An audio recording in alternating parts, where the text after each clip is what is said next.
Secrets, mysteries, and dangerous choices await you. But before we unravel every detail, subscribe to the channel and continue receiving stories that challenge your imagination. Ready to begin? The main hall of the private bank, Harrington Trust in Manhattan, was a space designed to intimidate. The high ceilings, the imported Italian marble, and the dark wood paneling created an atmosphere where every detail seemed to whisper of power, tradition, and exclusivity. There, decisions involving millions were made in hushed tones, far from the ordinary world. On that grey autumn morning, men in tailored suits occupied the leather armchairs, awaiting meetings that would never include surprises. None of them should include a boy.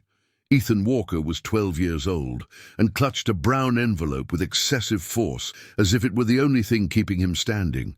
His clothes were simple, clean, but too worn for that place. His sneakers, though well tied, clashed with the gleaming floor. He took a few hesitant steps across the hall, ignoring the curious and, in some cases, impatient glances.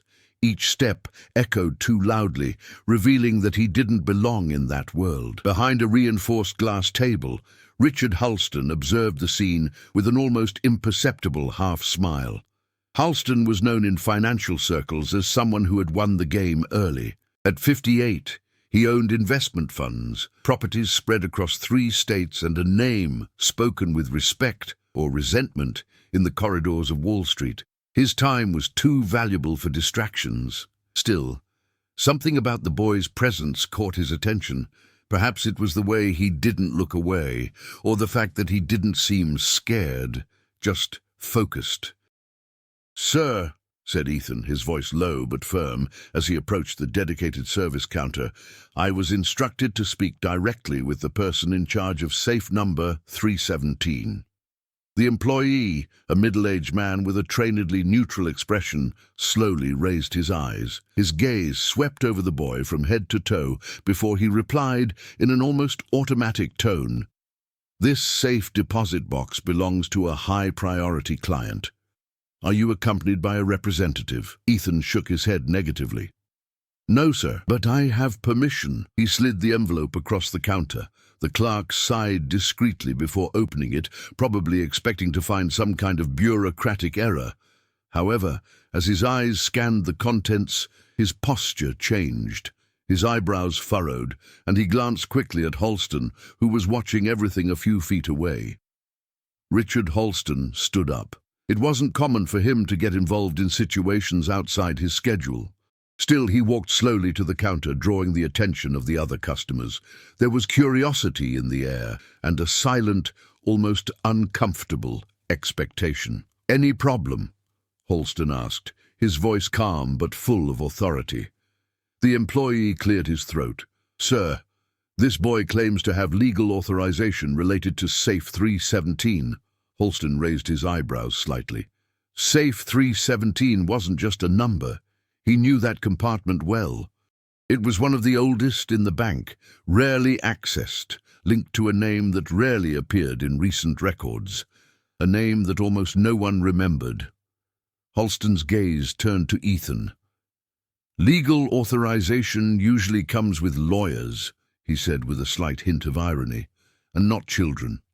Ethan did not back down. "I know," he replied, "but that's how they asked me to come." Silence fell over the room. Some clients were already pretending to read reports while listening intently. Others observed without any pretense. "And who asked you to do that?" Halston continued, crossing his arms.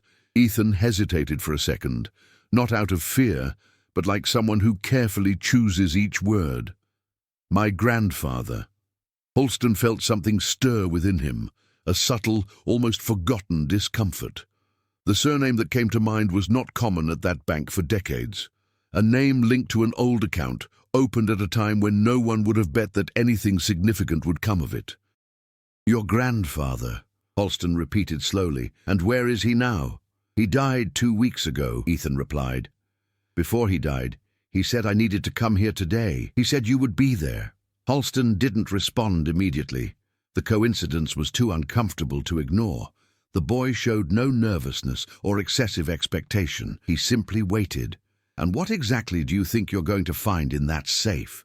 Halston asked, moving even closer. Ethan took a deep breath. "I don't know everything," he admitted. "I only know that he said that when the safe was opened, you would understand." Halston stared at the boy for several long seconds.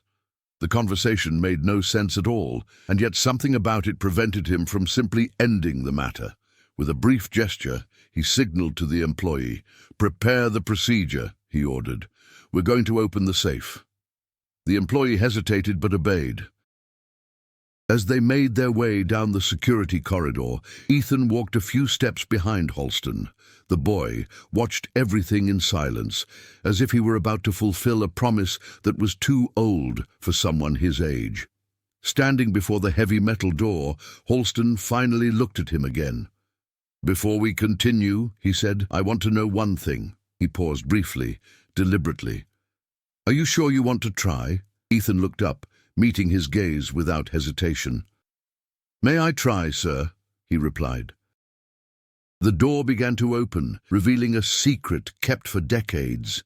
The vault corridor was a place few people truly knew. There were no windows, only reinforced steel walls and cold lights that didn't allow for long shadows. Each door bore a number engraved in metal, accompanied by a silent history of entire lives condensed into forgotten objects. Ethan walked slowly, attentively, as if entering sacred territory. For him, that space wasn't just a physical environment, but the last concrete link to his grandfather. Richard Halston, on the other hand, knew that corridor like the back of his hand, an ancient battlefield. He had been there dozens of times, always for objective reasons: transfers, audits, account closures. Even so, Vault 317 stirred an uncomfortable memory in him. A name that rarely appeared in financial reports, but which had remained on record since the 1970s, when the bank still operated in another building, and the vaults were rented by ordinary workers, not magnates. "Did your grandfather frequent this bank regularly?" Halston asked without looking back. "No," Ethan replied. "He only came here once, before I was even born." This increased Halston's unease. An account maintained for over 40 years, without significant transactions, always with fees paid on time. He vaguely remembered the file. A simple man, without large declared income, but meticulous with financial commitments. The type of client who goes unnoticed until he doesn't anymore. The employee in charge of the sector typed in codes, turned keys, and waited for the systems to confirm authorization. Each step seemed to prolong the moment, increasing the silent tension between the three. Ethan watched every gesture attentively, as if he feared something might go wrong. "Did your grandfather talk a lot about this place?" Halston insisted. "No," said the boy. "He rarely spoke about almost anything. He worked as a caretaker. He always said that time did more for money than strength." Halston felt the impact of the phrase. It wasn't a common maxim. It was something someone with experience or extreme discipline would say. He looked at the boy for the first time with less skepticism and more genuine curiosity. Safe 317 was carefully removed from its compartment and placed on the inspection table. It wasn't large. Heavy, yes, but far from the size expected for something that would justify 4 decades of maintenance. The employee stepped back, leaving Halston and Ethan alone for a few moments, as protocol allowed. "Normally, this is when the lawyers show up," Halston commented, "or at least an adult with difficult questions." Ethan didn't answer. He approached the safe and placed his hand on the cold metal, as if recognizing something familiar. From the inside pocket of his jacket, he took out a small key attached to a worn cord. The key looked old, but well cared for. Halston watched silently. That key hadn't been through any recent inventory, yet it fit perfectly in the lock. The click echoed softly but definitively. Inside the safe, there were no jewels nor gold bars, nor was there any cash. The contents were too simple to make an immediate impact: a black-covered notebook, some yellowed folders, sealed envelopes, and a small wooden box polished from use. Halston frowned. "That's unexpected," he murmured. Ethan opened the notebook first. The pages were filled with neatly organized notes, dates, values, company names, and symbols that, at first glance, looked like codes. Halston approached and quickly recognized patterns that only someone from the financial market would notice. Systematic reinvestments, compound interest, fractional stock purchases over decades. "This isn't a diary," Halston said, now serious. "It's an investment record." Ethan nodded. "My grandfather used to say that you didn't need to be rich to invest. You just needed to be consistent." The files contained old bank statements, shares acquired at ridiculously low prices in the 80s and 90s, stakes in companies that, decades later, had become giants of the American market. Nothing was done impulsively. Everything followed a patient, almost invisible logic. Halston felt a strange weight in his chest. He who had built his fortune through aggressive decisions and calculated risks was now facing the opposite strategy, silent, humble, and absurdly efficient. "Why has he never touched that money?" she asked. Ethan opened the small wooden box. Inside, there was only a folded letter. "He played," said the boy. "He just didn't spend any money." Halston didn't ask permission.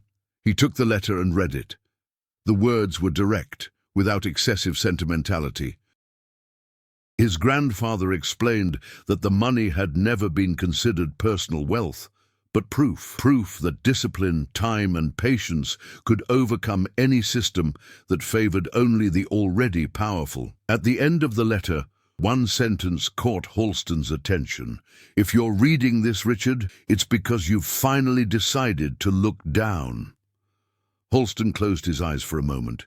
He remembered that man, a caretaker who had worked years ago in one of his commercial buildings. A man who observed, listened, and never asked for anything. The silence in the vault corridor had become heavy. Ethan calmly broke it. "He said that you would understand, and that, if you understood, you would know what to do." Halston stared at the boy. For the first time, he saw not just a child, but the heir to something far greater than money.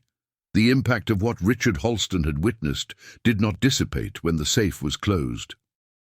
On the contrary, it intensified as he walked back to the bank's main hall, with Ethan by his side and his grandfather's notebook carefully tucked away in a secure folder. The routine at Harrington Trust continued unchanged for the other clients. But for Halston, something fundamental had shifted. He wasn't used to being confronted with silent proof that his worldview wasn't the only one, nor perhaps the most solid. "Let's go to my office," he said, without consulting anyone. Halston's office occupied the top floor of the building. From there, Manhattan seemed like an organized, predictable, controllable chessboard. Ethan observed the view with restrained curiosity, without the expected awe. For him, it was just another setting where decisions would be made. As soon as the door closed, Halston opened the folder and spread the documents out on the table. He scanned the numbers with professional speed, confirmed dates, real companies, consistent strategies. There were no tricks, no insider information, just time, discipline, and an almost invisible regularity. "Your grandfather started with ridiculously small amounts," Halston said, breaking the silence. "Amounts that most people wouldn't even consider an investment." "He used to say that money needed to learn to be alone," Ethan replied. "That if you kept messing with it all the time, it would never grow." Halston ignored the comment, concentrating on the calculations. He opened the bank's internal system, cross-referenced old data, and requested access to historical files. Each confirmation made the situation more uncomfortable. That portfolio, built without advice, leverage, or visibility, was now worth an amount that rivaled fortunes made by famous managers, including some of the most celebrated deals of his own career. Ethan watched in silence. There was no expectation on his face, only attention. He didn't seem to be there to claim anything, only to fulfill something that had been entrusted to him. Tension rose when Halston's phone rang. He answered impatiently. "Not now," he said. "I'm in a meeting." The voice on the other end insisted. Halston listened for a few seconds and frowned. "Tell them I'll be back," he replied, then hung up. Ethan noticed the change. Did something happen? "The bank needs to justify large transactions," Halston replied. "And what's in that safe? That's going to raise questions." He stood up and walked to the window. For the first time, he seemed to be weighing not only financial risks, but moral implications. The story behind that money contradicted the narrative he had helped build for decades, that financial success was the result of rare genius, accessible to only a few. "If this becomes public," he continued, "it won't just be about you or your grandfather." Ethan waited. "It's going to expose an entire system," Halston added, "including people like me." The door to the room opened without warning. One of the bank's directors entered, accompanied by a lawyer. The atmosphere changed instantly. "Richard, we were informed about an old safe being opened," the director said, "and about valuables that aren't listed in conventional reports." Halston did not sit down. "Yes, they are," he replied. "They just never attracted attention." The lawyer glanced quickly at Ethan, then at the documents on the table.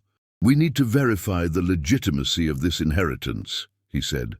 "The boy is a minor, I know," Halston replied, "and that's precisely why we need to do this right." The conflict was no longer merely internal. Now, institutional interests were at stake. The bank didn't want a case suggesting that an anonymous janitor had outsmarted millionaire managers using only patience. That would call into question its rhetoric, rates, products, and reputations. "The standard procedure," the lawyer continued, "is to freeze the assets until further notice." Ethan stepped forward. "My grandfather said this would happen," he said calmly. "He said people would try to hold on to something they didn't understand." Silence fell immediately. Halston stared at the boy. "Did he leave any instructions?" he asked. Ethan nodded and pulled another, smaller envelope from his pocket, sealed with already crumbling wax. "He said I should only hand it over if someone tried to stop me." Halston opened the envelope. Inside was a simple but legally sound document, a foundation created years earlier with clear clauses regarding the administration of resources, educational beneficiaries, and one specific requirement. Halston had to be the first to be informed and decide whether or not to participate. "He tied it all up," Halston murmured, "decades in advance." The director took a deep breath. "This is going to cause problems," he said. "It will cause changes," Halston corrected. The conflict was now clear. It wasn't just about releasing an inheritance. It was about allowing a silent history to dismantle carefully constructed certainties. Halston felt the weight of the choice growing, knowing that any decision would have irreversible consequences for the bank, for his reputation, and for that boy. Ethan remained motionless, as if understanding that time, once again, was on his side. The decision not to immediately freeze the assets triggered a series of silent movements within Harrington Trust. No official statement was made, but emails began circulating between departments, meetings were brought forward, and names that rarely appeared in the bank's records began to be mentioned with unusual frequency. The case of Safe Deposit Box 317 had ceased to be an administrative detail and had become a latent point of tension, capable of affecting interests far greater than those of a boy and an unlikely inheritance. Richard Halston quickly realized he wasn't dealing with just institutional resistance, but something more personal. Some of the executives, now pushing for caution, had built careers defending complex, expensive financial products inaccessible to the average citizen. The existence of that silent fortune, accumulated without intermediaries, threatened not only business models, but individual narratives of merit and genius. Meanwhile, Ethan moved into a small room on the lower floor of the bank, accompanied by a temporarily assigned legal assistant. She performed her role professionally, but didn't hide her curiosity. The boy, however, offered no more information than necessary. He simply observed and listened, as he had learned from his grandfather. One of the more subtle subplots began outside the bank. A financial journalist, known for exposing market contradictions, received an anonymous tip about an unusual inheritance linked to a former janitor. The information was vague, but enough to pique his interest. He began investigating public records, cross-referencing data from foundations and old accounts. Each small confirmation brought the story closer to being revealed. Halston learned about this through an informal contact. "They're sniffing it out," the man said on the phone. "I don't know who leaked it, but it's only a matter of time." Time pressure began to build. Halston now needed to decide not only what to do, but when to do it. Each day of delay increased the risk of losing control of the narrative. Inside the bank, another tension was developing. The legal director insisted on reviewing the foundation's clauses, looking for loopholes that would allow greater intervention by the institution. Not out of illegality, but out of opportunity. Managing that patrimony would mean fees, influence, and above all, control. "This can be presented as protection for the minor," argued the lawyer. "Public opinion understands this argument." Halston didn't respond immediately. He recognized the argument, but he also saw in it the same impulse that Ethan's grandfather had anticipated decades earlier: the need to domesticate something that had emerged outside the system. Meanwhile, Ethan was grappling with his own internal complexities. Though he didn't express them in lengthy words or dramatic gestures, he felt the weight of responsibility growing. Until then, everything had been just a clear mission: go to the bank, open the safe, deliver the instructions. Now, adults were discussing his future in closed rooms, using terms he barely understood, but whose consequences he sensed. An unexpected visit added another layer to the story. Ethan's mother arrived in New York that same week. Hardworking, practical, and uncomfortable in formal settings, she was visibly uncomfortable upon entering the Harrington Trust. Halston greeted her personally. "I don't want any trouble," she said bluntly. "I just want my son to be okay." "I understand," Halston replied, "but what's at stake here goes beyond money." She looked at him suspiciously. "For me, it was never just about money," she said. "It was about time. My father spent his life working while others said it wasn't possible to get there." The conversation didn't last long, but it left a mark on Halston. For the first time, he heard that story outside of the written records and charts. There was a real family, real expectations, and an emotional legacy that couldn't be contained in financial statements. Meanwhile, the journalist pressed on. He discovered the foundation's name. He found records of minimal donations made over the years to keep the organization active. Everything seemed too small to attract attention, exactly as planned. The clock was ticking. Halston began to face sleepless nights, not out of fear of losing money, but because he realized that whatever his decision, it would reveal who he really was. Someone who would protect the system that had benefited him, or someone willing to acknowledge an inconvenient truth. The final subplot took shape when Ethan, alone in the waiting room, opened his grandfather's notebook again. Among the numbers and dates, there were small, almost invisible notes in the margins. Simple phrases written over decades. "Don't rush. They always doubt first. Time explains everything." Ethan closed his notebook the instant Halston entered the room. They stared at each other in silence. They both knew the story was approaching a point where there was no more postponing decisions. The complexity stemmed not only from external interests, but from the fact that all those subplots converged on a single and irreversible choice.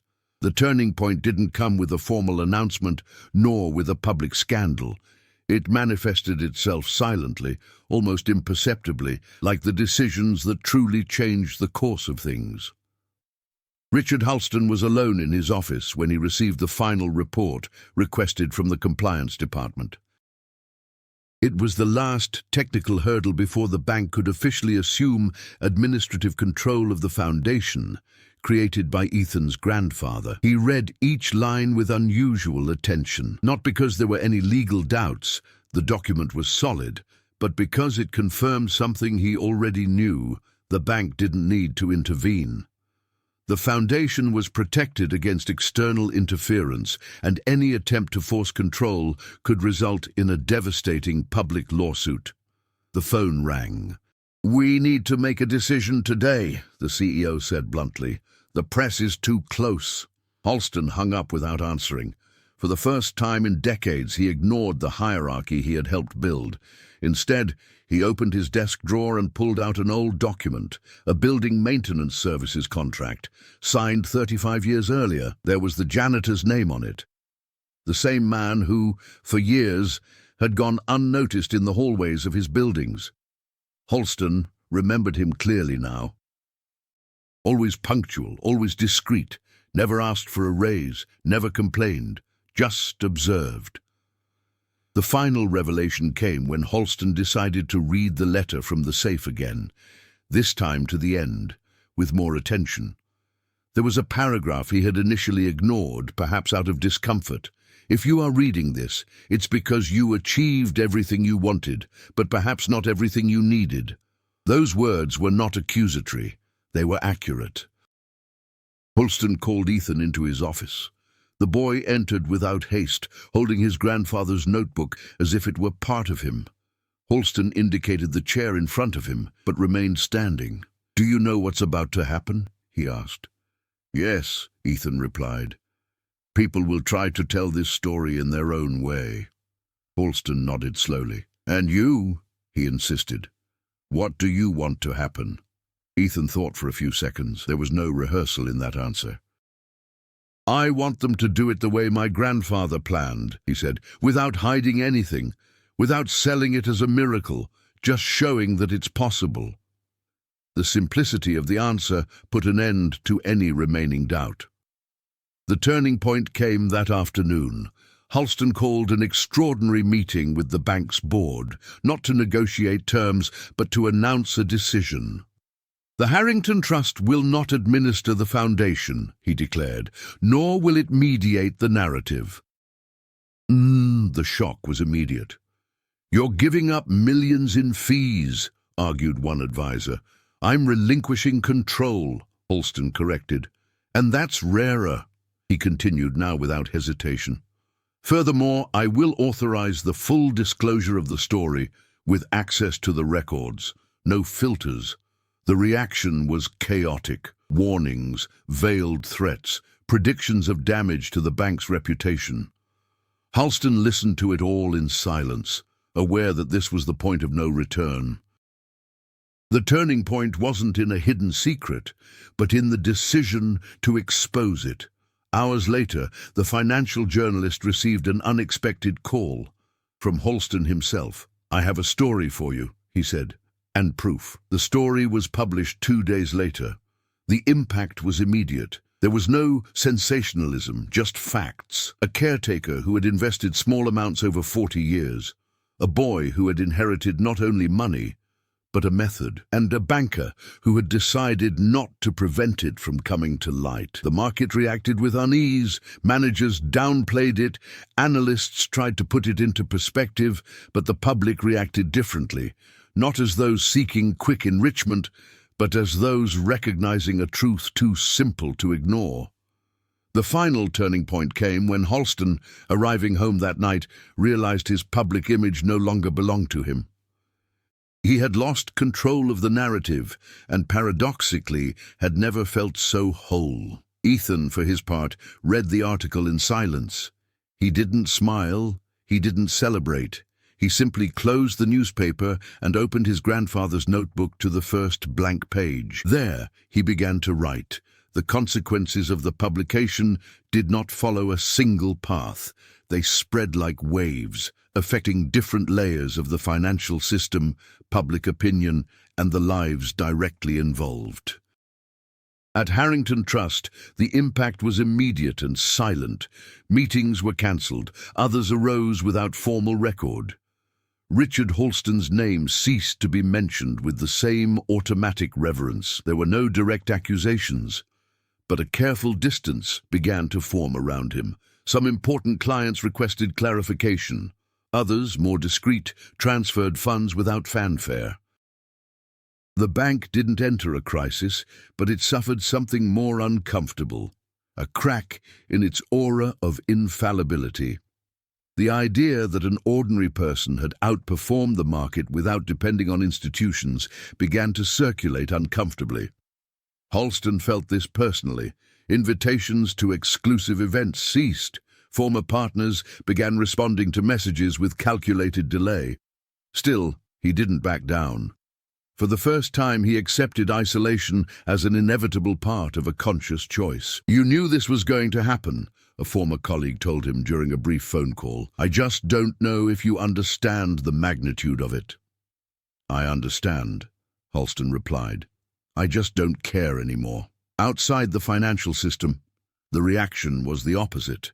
Professors began using the story in classrooms. Small investors shared accounts of silent discipline, inspired by the example of the anonymous janitor. There was no promise of quick riches, just a narrative that returned the factor of time to the center of the discussion. Ethan became the most sensitive point in this equation. His name was not widely publicized by court order, but the curiosity remained. He returned home with his mother, trying to resume a simple routine. School seemed strangely distant after everything he had witnessed, but he didn't behave like someone transformed by money. What had changed was his attitude. He observed more. He listened more, as if he had inherited not just a patrimony, but a way of being in the world. The foundation began operating discreetly, following the guidelines left by the grandfather.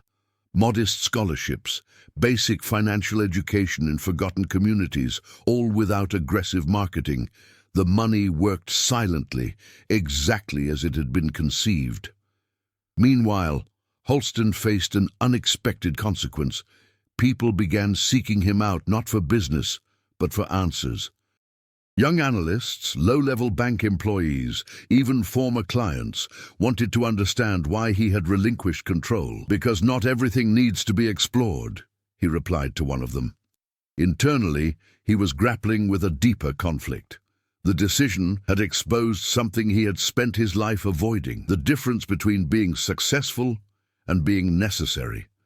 For the first time, he questioned whether his genius had truly been indispensable or merely well-placed. The press tried to prolong the story, searching for scandals where there were none. Without success, there was no crime, fraud, or trickery, just consistency. The absence of a clear villain thwarted sensationalist narratives. One of the most striking reactions came from an unexpected place. A former caretaker of the Harrington Trust himself sent Ethan a letter through the foundation. He wasn't asking for money.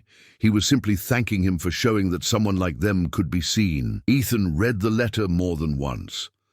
He would have liked that, she told her mother. Halston, in turn, received a formal summons from the council, not for punishment, but for a redefinition of his role. His influence would diminish. He accepted without resistance. He knew that this was a direct and fair consequence of his choice.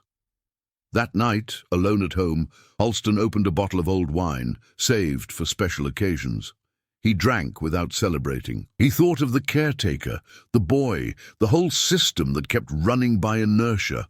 For the first time, he felt no need to intervene.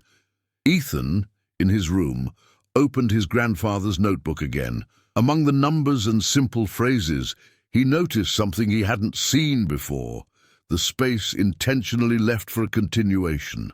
That story didn't end with him. It merely passed through him. The consequences had manifested themselves, not as dramatic punishments or immediate rewards, but as slow, almost invisible adjustments, exactly the way time usually works. The next phase wasn't marked by big announcements or abrupt changes, but by a less visible, and precisely for that reason, more difficult type of overcoming. Ethan returned to his school routine with a different perception of time. While his classmates worried about tests and games, he carried the awareness that small decisions, repeated consistently, shaped entire futures. Even so, he strove not to stand out. Not out of fear, but out of respect for the way his grandfather had lived. Ethan's growth didn't come through speeches or grand promises. It came through habits. He started tracking expenses, observing patterns, and asking simple questions that adults often ignored. He didn't talk about money as something distant or magical, but as a tool that required patience. The foundation, although important, didn't occupy his daily thoughts. It continued to function, quietly, as planned. His greatest achievement was learning to deal with external expectations. Some teachers, upon indirectly discovering his story, began to treat him differently. Classmates speculated, tested his limits. Ethan responded with neutrality, maintaining the attitude he had learned from his grandfather, letting time explain. Richard Halston was facing a more painful process. The gradual loss of influence forced him to confront something he had always avoided: the absence of external validation. He was no longer the center of decisions. His opinion no longer automatically defined courses of action. This emptiness bothered him at first, but as the weeks passed, it proved liberating. Without the constant pressure for results, Halston began to review his own trajectory. He started visiting old buildings not as an owner, but as an observer. In one of them, he found a young cleaning employee working silently. The scene disconcerted him. There was no symbol of failure there, only consistency. "How long have you worked here?" he asked. 6 years, the boy replied, without interrupting his work. Halston nodded and moved on, carrying with him a question that didn't need to be asked. Halston's achievement wasn't financial, it was symbolic. He began refusing invitations to motivational speeches and events that celebrated ready-made formulas. Instead, he agreed to participate in a discreet community financial education project, without his name being prominently featured. It was his way of growing, without having to prove anything. Ethan and Halston met only a few times after the public exhibition. On one occasion, they walked together through a simple park, far from skyscrapers. They didn't talk about numbers or markets. They talked about their grandfather, about silence, about time. "He was never in a hurry," Ethan said. "I always have," Halston replied.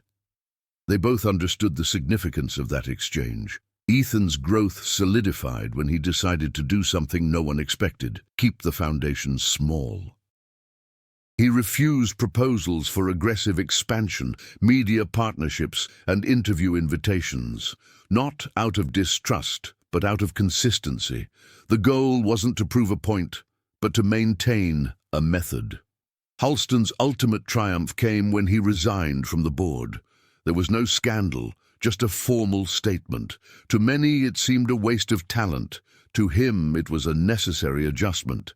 Without official positions, he rediscovered the value of observation. He began to invest differently, more simply, almost anonymously. For the first time, he wasn't trying to beat anyone. Ethan, in turn, began teaching close colleagues how to save small amounts of money. Not as a moral lesson, but as a practical exercise. They wrote things down together, made mistakes together, and learned together. Money ceased to be taboo and became a tool. Their growth converged silently. There was no need for grand gestures. The transformation was visible in their actions, not their words. Ethan was becoming someone capable of carrying a legacy without being consumed by it. Halston was becoming someone capable of relinquishing power without losing himself. Overcoming challenges in that context didn't mean conquering external obstacles, but adjusting one's own position in the world. And that, they both discovered, required more courage than any financial risk. The build-up to the climax wasn't accompanied by explicit tension, but by a silent convergence of factors that made a greater outcome inevitable. The story had already escaped the control of the institutions, but something essential was still missing: a moment when all of this would cease to be merely an inspiring example and transform into an irreversible landmark. The trigger came unexpectedly. A large annual financial conference held in Chicago announced a panel discussion on democratizing investments.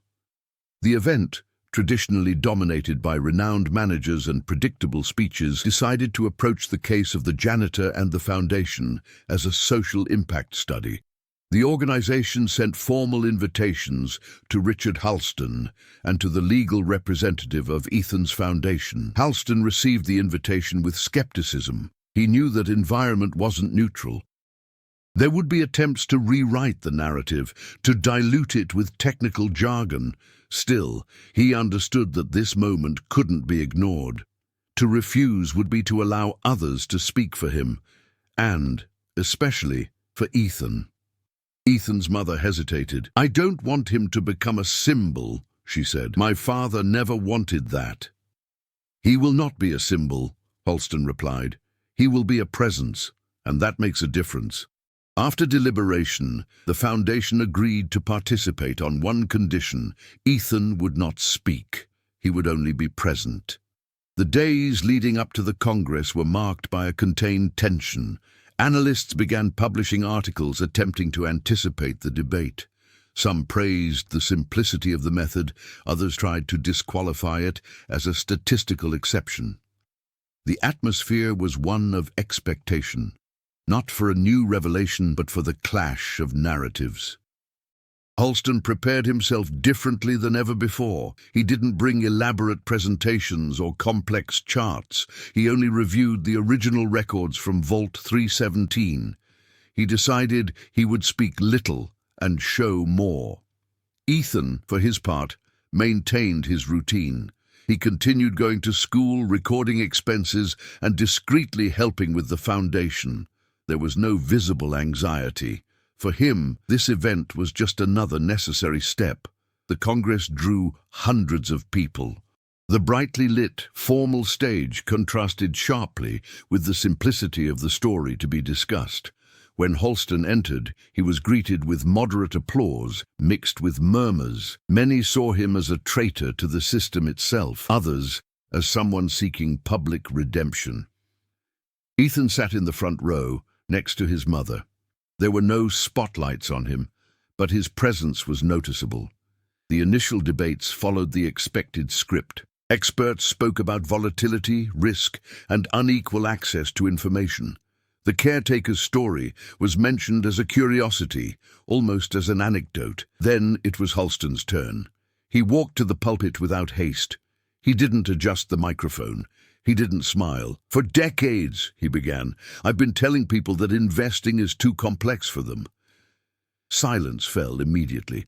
"I said that because it was convenient. For me. For the system. Not because it was true." Some shifted in their seats. Halston opened a simple folder and projected a single image onto the screen. The first page of Ethan's grandfather's notebook. Dates, small amounts, almost invisible notes. "That's not genius," he continued. "It's consistency. And we've spent our whole lives pretending that consistency wasn't enough." The build-up to the climax was solidifying there. There was no turning back. The audience was torn between discomfort and recognition. Halston ended his speech without immediate applause. There was no climax yet, only a suspended tension. Something needed to happen to definitively break the resistance. Ethan watched everything in silence, holding the closed notebook in his lap. He knew, as he had learned from his grandfather, that the decisive moment didn't impose itself. It arrived. The event continued, but the atmosphere had changed. Questions began to pile up. Time seemed to slow down, preparing the ground for something bigger. The climax was near, not as a spectacle, but as an inevitable confrontation between what had always been said and what was finally being shown. The decisive moment didn't come with applause or a theatrical twist. It emerged from the accumulated tension, when the audience was finally invited to participate in what they had previously watched in silence. The moderator opened the floor for questions, expecting predictable interventions. Technical, cautious, distant. That's not what happened. A veteran manager, known for his forceful speeches, stood up at the back of the auditorium. "What we're seeing here," he said, "is an isolated case. One man was lucky to choose successful companies. To turn this into a model is irresponsible." A murmur echoed through the room. Holston didn't respond immediately. He walked to the edge of the stage and looked directly at the man. "Luck doesn't repeat itself for 40 years, he said.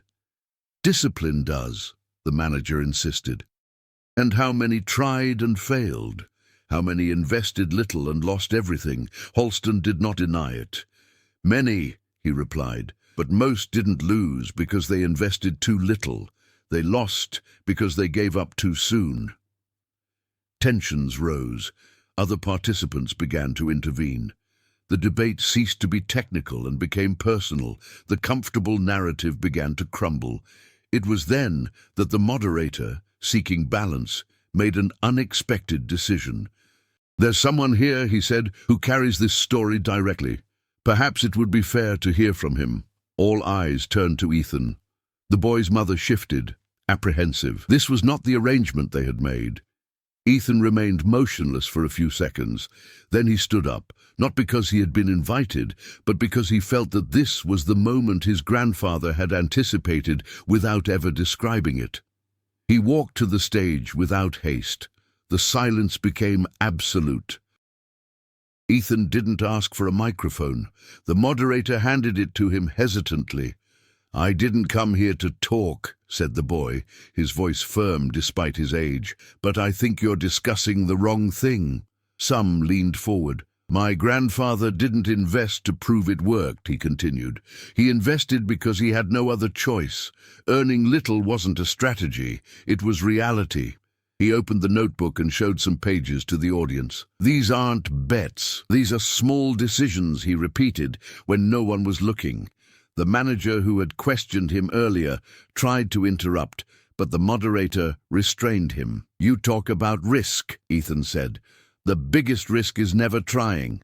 My grandfather cleaned buildings. If he lost a few dollars, he would keep cleaning buildings. But if he gave up, he would lose time, and that he couldn't get back." The sentence landed like a dry blow. Ethan took a deep breath and concluded he didn't want to prove that everyone will get rich. He wanted to prove that everyone can participate. The silence that followed wasn't awkward, it was transformative. The climax wasn't in the speech itself, but in the reaction it provoked. People who had spent their lives defending conceptual boundaries began to realize they weren't protecting anyone, just keeping their distance. Analysts exchanged uncomfortable glances. Some frantically took notes. Others simply lowered their heads. Holston watched from the side of the stage. He didn't feel pride in the traditional sense. He felt something rarer. Coherence. Everything converged on that moment. The moderator ended the session earlier than expected. There was nothing left to debate. The central issue was resolved not by technical arguments, but by a simple truth, laid bare without embellishment. When Ethan stepped off the stage, there was no immediate applause. People were slow to react, as if needing time to reorganize old certainties. Then, a lone applause emerged. Another. In a few seconds, the entire auditorium was on its feet. It wasn't a celebration. It was recognition. At that moment, the story ceased to be a curious case and became a landmark. Not because it promised success, but because it dismantled the most common excuse used to justify exclusion, that the system was too complex for those outside it. Ethan returned to his place beside his mother. She held his hand tightly. Holston approached but said nothing. There were no suitable words. The climax was reached when the veteran manager, the same one who had questioned everything, approached Ethan at the end of the event. "Your grandfather," he began, interrupting himself. "He taught me something today." Ethan simply nodded. Nothing else needed to be resolved. The central conflict between exclusion and access, between narrative and reality, had found its answer not in numbers, but in presence. Time, once again, had done the work that no one had been able to prevent. After the Congress, the world didn't change immediately, nor could it. Markets remained volatile, inequalities remained visible, and old speeches continued to be repeated behind closed doors. Even so, something had shifted irreversibly. The story of Vault 317 had ceased to belong to a bank, a boy, or a repentant millionaire. It had become a silent point of reference. Richard Holston returned to New York without fanfare. He gave no further interviews, nor tried to capitalize on the attention he had received. To many, his career seemed to have declined. To him, it was the opposite. He had stopped playing a game whose prize no longer made sense. The Harrington Trust continued to operate, but with subtle changes. Some products were reformulated, others were quietly abandoned, not because of public pressure, but because questioning had infiltrated where there had previously only been consensus. The caretaker story had made it impossible to pretend that consistency had no value. Ethan returned home with his mother and resumed his routine with an almost disconcerting naturalness. School, friends, small habits continued. The difference lay in the clarity with which he perceived time. There was no rush to grow up, nor anxiety to prove anything. He knew that carrying that legacy required patience, not self-promotion. The foundation remained true to the original plan. No rapid growth, no marketing, no promises. Small grants, basic education, simple guidance. Nothing that would grab headlines, but enough to change individual trajectories. Exactly as the grandfather had done, quietly. Holston visited the caretaker's grave on a cold morning without telling anyone. He took with him only the original notebook, now properly protected. He didn't open it. He didn't need to. He knew that it contained no magic formulas, but repeated choices. "You won," he said softly, without ever competing. He left the notebook there for a few minutes, then picked it up. That story didn't need permanent symbols. Weeks later, Ethan received a letter from the foundation. It wasn't a financial report, but a simple message from a student who had managed to stay in school thanks to a modest scholarship. He read it silently and kept the letter in the same place where he kept his grandfather's notebook. The conclusion wasn't about a grand finale, but about continuity. Nothing needed to be wrapped up in a glamorous way. What mattered was that the cycle remained open. Richard Holston lived his life away from the spotlight. He invested little, observed a lot. For the first time, he felt no need to explain the world to anyone. It was enough to participate in it honestly. Ethan grew up without haste, aware that the greatest inheritance he had received was not in numbers, but in his relationship with time. He knew that one day he would open that notebook to someone else, not to teach them how to get rich, but to show them how to stay rich. The story ended there, not with a promise, but with evidence.